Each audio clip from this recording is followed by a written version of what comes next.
Hello. Today, as promised, I'm going to provide a little tutorial content for the section beginning with our first bit of scripting in Chapter 11. So we'll go through some Chapter 11 scripting stuff, some Chapter 12 scripting stuff, and I'll give you some hints about the Chapter 13 stuff. I'm also inserting some extra time this week. That is to say, rather than new content, I'm just going to stretch the schedule out a little bit, give everyone a chance to catch up and to get questions answered. And be sure you take advantage of. You can send me a note if you're getting a little behind. You can come in for office hours, and I'll try to be really diligent this week about checking the forums. I probably let that slip a little bit a couple of times, so I'll make sure that we get everything up to date and get you the help that you need. So if you're struggling a little bit, don't despair. Let's just take a little bit of time. We'll take a little breather here and get everybody caught up on the material. So hopefully the tutorial here will prove helpful in that regard. There's one thing that I really cannot emphasize enough though, and that is, as this is an online class, you're going to have to, of course, have the discipline to kind of work through some of the material in the text on your own. You've got an excellent book and resource there to work through, and the expectation is that you're working through that in addition to the lectures. And so, it's doubtful, unless you have a lot of experience doing this before, it's doubtful you're going to be able to just open up the assignment and do whatever it's asking you to do, or even just watch the video lectures and be able to do that. It's lectures plus textbook, and you're going to have to practice and spend some time. I recommend that you go ahead and type in the examples that are in the textbook and work through them.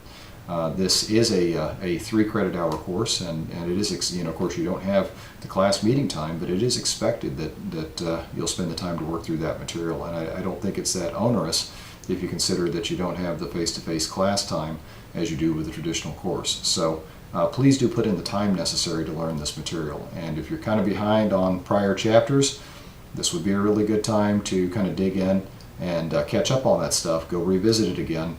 And then you'll be up to speed and in a much more comfortable position. So, as always, if you have any concerns, do reach out to me, and be glad to talk with you. Okay, in this video, I want to provide a little bit of tutorial content for those who have struggled a little bit with the scripting in chapters 11 and 12 and the current chapter 13. You will observe I slowed down the schedule and put a kind of a slack week in here so that we'd have a little bit of time for you to catch up. So please do use that time well, and I'll try to provide you the tips that you need to come along here. So first of all, let me just look at my scripts directory here. And the doc backup was the first one. That was from chapter 11. So let's just look at that script. And so all of this stuff at the top, of course, you should be pretty familiar with. So the purpose of this assignment was to make a .tar file, a backup, an archive backup of your home/documents directory, and then to put that within whatever the current directory is with a current timestamp, and to produce a timestamp. So I had encouraged you to have a look at the way that you could format the output so that it would look like mine in terms of the timestamp. So here's the way that we do that. We've got a couple of things that the assignment called for. First was to go ahead and make the archive. Second was to then list all of the things within that directory in order, in their time order. So here's the tar command. You remember -C means to create, and F means we're going to specify a location that we want to archive from. And here is the name of the file that we're archiving to. So according to my specification, it was doc-backup-, and then we wanted a timestamp, and the timestamp was to be in a certain form.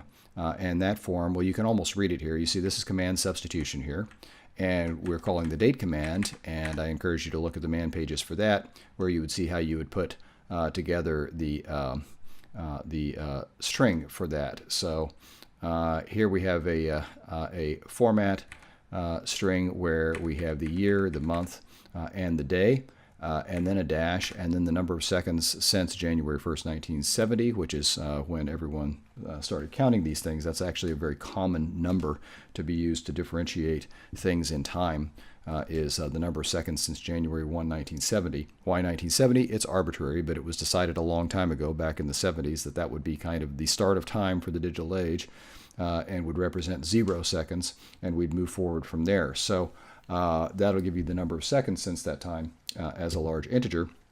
And then after inserting that part, then we insert the .tar part of the file name. So that's the file name we want to archive to. And then here is the home documents directory, which is what we want to actually archive in there. And then we can echo the backups that are in that current directory. And how do we do that? Well, what we'll do is we'll use the ls command with the -l, which will give us the detailed stuff. T will time sort these things. Now, you have a certain advantage. If all that's in the directory are the backup files, they're going to probably, since their name order sorting because of this timestamp is probably going to be the same as the time order sorting. But if you want it to be exactly according to the specification, you do it this way. So -l and then T for a time sort, and then doc-backup dash anything else after that, .tar. That was the way I matched it. I said anything that starts with doc-backup dash is probably one of the files we're looking for. We just wanted to show which archive files were there, and of course the .tar. And anything else after that, I don't care what it is, just go ahead and list those, and that should show me all of them. So yeah, let's go ahead and just exit here, and we'll what is it, backups, and let's see, I've got a couple in there already, but if I type doc backup, then I get a message from tar, which is fine. You could turn that off if you wanted to, tell it to go into quiet mode. But then I get the all backups echo line here, and then what the ls command generates. So there they are. In order, and you see these two were 20 days ago. This one was the one that we just produced this very morning.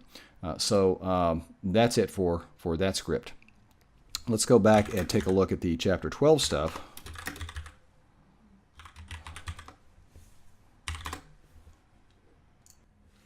And let me remind myself of that assignment. I'll remind you of it at the same time here. Let me just bring up my browser.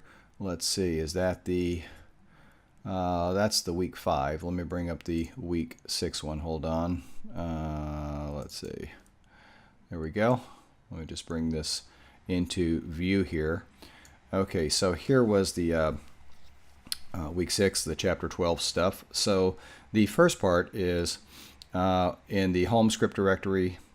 We want to create a script called test conditions, and in the script we initialize these two variables, var a, var b, set them to different integer whole number values, and then test the values and output one of these messages right here. Okay, and so var a with a value of such and such is greater than var b with a value of such and such. Okay, so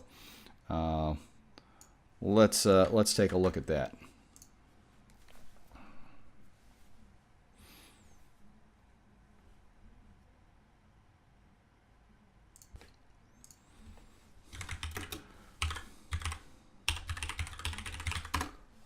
So let's go ahead and create a file.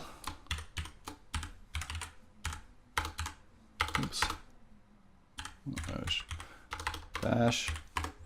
As usual, difficulty typing. So as I recall, we were going to create two variables. So we'll call them var a, and I can make that one 10, and var b equals 15. And what I was supposed to do is, let's see, set them to different integer whole number values, then test, and you output one of these. Var a with a value of such and such is greater than var b with a value of such and such, or the other way around. So we have to test the condition, don't we? So we'll do this. We'll say if it is the case that var a is greater than var b, then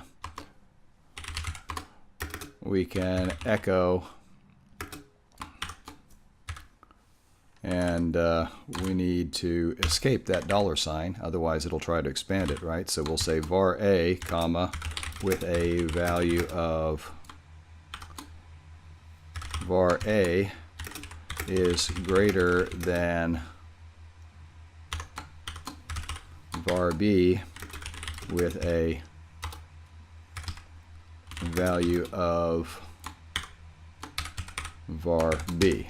Okay, and let me just fix that. Okay, go to the end, carriage return. Okay, else, well, actually it'll be elif, because there's the possibility that they're equal, right? Elif, what if var a is less than var b? We're going to do a similar thing, right? Then echo var b with a value of var b is greater than var a with a value of $var a.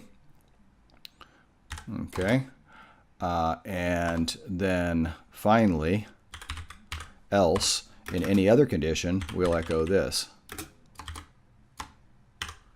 We'll say var a and var b are equal with a value of, and then pick either one of them, right? Var a or var b should work the same, and that should be the end. I'll go ahead and write that so I get the syntax highlighting, make sure that there are no errors. Yeah, see, I see an error. I must have forgotten something here. Yeah, how about a close quote on that line? Okay. So always good to have that syntax highlighting. It's very helpful. That ought to be it. So let's go ahead and write that out. Exit. We'll chmod 700 test conditions, and then we'll just run test conditions. Var b with a value of 15 is greater than var a with a value of 10. Now, if you want to test that, you'll try different things. So let's see what happens when they're equal. Let's exit that and run it again, and it says that var a and whoops. Notice that I didn't get an expansion of var b in that one. You see that right here? It should say var b and var a and var b are equal with a value of 10. So what happened there? Can you imagine what happened there? I forgot to put a backslash to escape var b, didn't I? So it just expanded it with its value. Let's take a look at that. See? It's right there. You see that? So we'll put that in there. And now that should run properly, right? Var a and var b are equal with a value of 10. And let's go back in and let's see. We didn't get the second case where var b is greater than var a. So that's easy to do. We'll just do that. Exit. And let's run it. Now var b with a value of 10 is greater than var a with a value of 1. So that is the first one.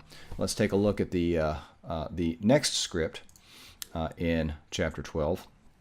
And this one, of course, makes use of doc backup again. So let's see. This is called backup check. So you get one of these messages, something like this. There are whatever number of backups in the home/Perry/backups directory. That would be good. And then no backups directory exists, creating it now. Okay, and done. So what we want to do here is go ahead and think about the logic of this. Okay, there are two possibilities here. One is that the backups directory does not exist. The other is that the backups directory exists, but it has some number of backups. It could be 0 or more backups. So either the directory exists or it doesn't exist. And so this gives us our basic structure. Let me let me just state it this way. So I'm just going to make a file here, and so let's just state it this way. Here's what we're talking about then. If then home backups exists and is a directory, then do something. Okay. Else create home backups, right? I should say backups, right? Now this is not code. This is called pseudocode. In other words, I'm just thinking through it in kind of something between English and code, right? Otherwise, create the home backups, okay? And that's the end. So what do I need to do here? If it exists and is a directory, then tell how many backups are in that directory, okay? So this is our basic structure, isn't it? So you're using the if, then, else again, but you have to translate from English, from the problem statement, to what you're trying to do. Two possibilities: either home backups exists and is a directory, then we do a certain thing, we say how many things are in it, or possibly it does not exist or is not a directory, and so in that case we're told to create it. Okay, so let's go ahead and exit. No, I don't really want to modify that. And let's take a look.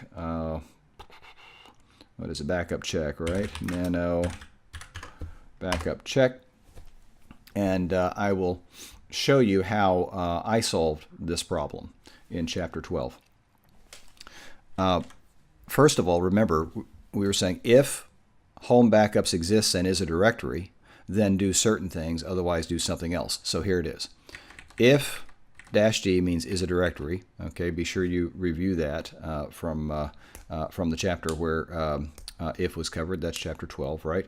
So if home/backups is a directory and exists, okay, so that covers those. Then we're going to do some things. Otherwise, we're going to do some different things, right? So let's just look at the otherwise first, because that's kind of the easiest. So if it wasn't, if it didn't exist, so there is no such directory, then we can tell the user that there is not a backup directory that's present right now, so we're creating it, and then we go ahead and make it with using makedir, and then tell the user that we've completed that operation. So what about in the other case? If it is, what I want to do is figure out how many backups are in there. So here's how I did it, and I gave you a suggestion of putting these together. But notice lines equals, and then we command substitute. What are we doing inside the command substitution? We'll do an ls, we'll pipe that into grep, and then we'll pipe that into word count. So again, you have to look at the man pages for this stuff. Now ls-l, you know that one already, I hope, pretty well by now. So we get a listing then of home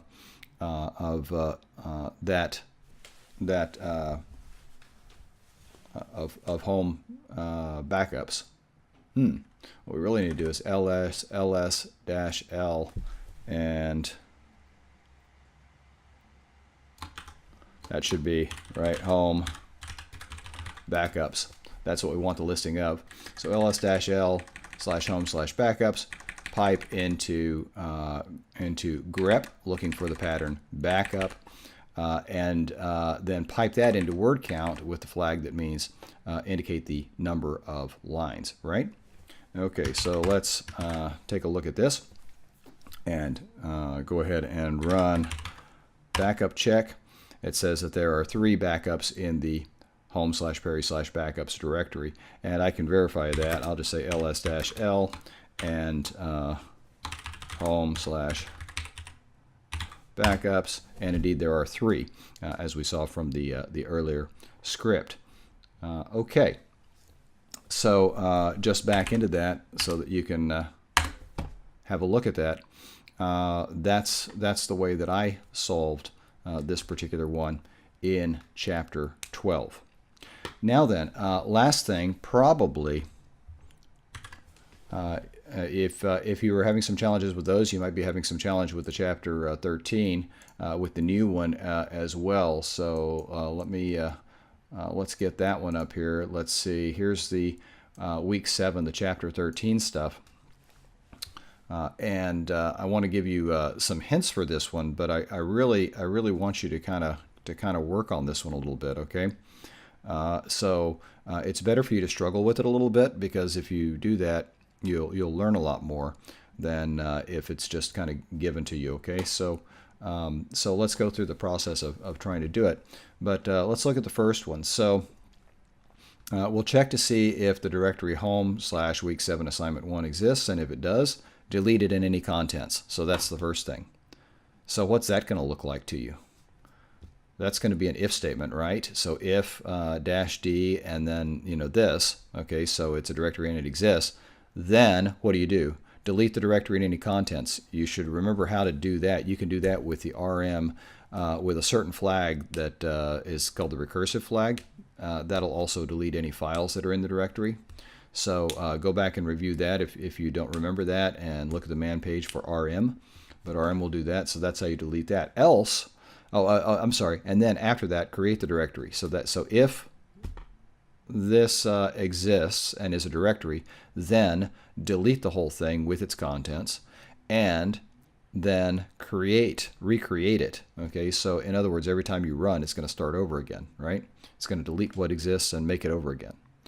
And then using a C-style for loop, then go ahead and create 10 files named these things within that directory, and then provide a listing of it. Okay, so how do you read this? So these first two are inside the first if. So if that exists, delete it and its contents, and go ahead and recreate the directory. Okay. If it does not exist, go ahead and create the directory. So only this is in the first is in the if, right? And then no matter what, you're going to create the directory and do this stuff, right? Does that make sense? Let me say it again. Check to see if the directory exists. If it does, delete it and any contents. Now then, we move on. We're outside the if. Okay. Create the directory, and using a C-style for loop, create 10 files. How are you going to do that? Well, the C-style for loop will allow you to have a counter variable, right? A variable that kind of counts from, one number to another number. For example, you could count from 0 to 9, couldn't you? And then you can just use that variable to create file names. So inside that loop, then you're going to use the touch command and construct a file name using that variable that you're incrementing. So it's that simple, and you want to make sure it goes in the right place. So there's a test run. What about the second one?